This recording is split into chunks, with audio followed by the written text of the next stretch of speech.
According to a survey by the wellness platform Lovely, 36% of women fear getting old. We all know that aging is a part of life, but just because you get older doesn't mean you have to stop having fun. Joining us now to discuss is Linda Meyers, women's life coach and founder of Cook in Tuscany. Welcome. Good to see you. Good morning. Good morning. So tell me about this acceptance trap that women fall into. We do. Women especially fall into acceptance, but it's really about avoidance. We avoid things for so long that we have like a fear of something new. So we just settle. And we don't go out there and find our passion. And sometimes we think it's because we're too old, or sometimes it's because we have two children to take care of. And we just fall into a routine and we never step out of that routine. And what are tips to break out of that feeling too old?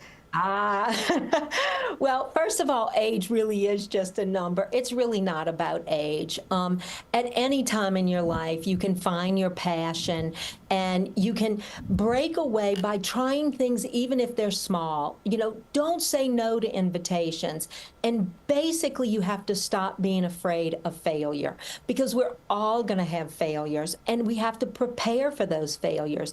And when we prepare and we're ready, we can embrace life in a whole new way. Why do you think so many people, especially women, fall into this idea that their age plays a factor in their happiness? Yeah, I think what happens to us is we have settled for so long and we've avoided new things because we feel the responsibility of family and the happiness of our children and then the happiness of our grandchildren, and we're waiting for retirement, that we have this preconceived idea that there's a point where we're just going to be caregivers forever, and we forget that we have to be passionate about our life.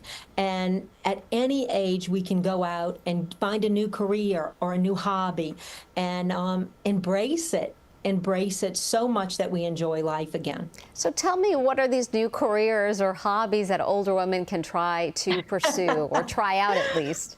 Well, you know, that's really an individual thing, and it's really about the passion that you have. For me, it was entertaining people, and I changed my life. I was a kindergarten teacher for well over 20 years. I knew I loved to entertain. I loved food.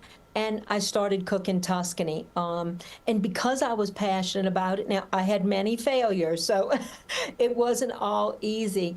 But it's finding your passion is what makes that new career or that new hobby successful for you. You can't pick off of somebody else's tree. You have to make sure it's your passion. And speaking of your passion, you retired, you moved to Tuscany, where you and your husband run a cooking school in a small hotel. So what inspired you to move there and create this just brand new life for yourself? You know, first of all, my husband had retired. I was still teaching. I just knew there was a lot more for me than to just get up every day, go to work, come home, go out to dinner, and do the same thing over and over. Now, I was a little drastic. I moved across the world.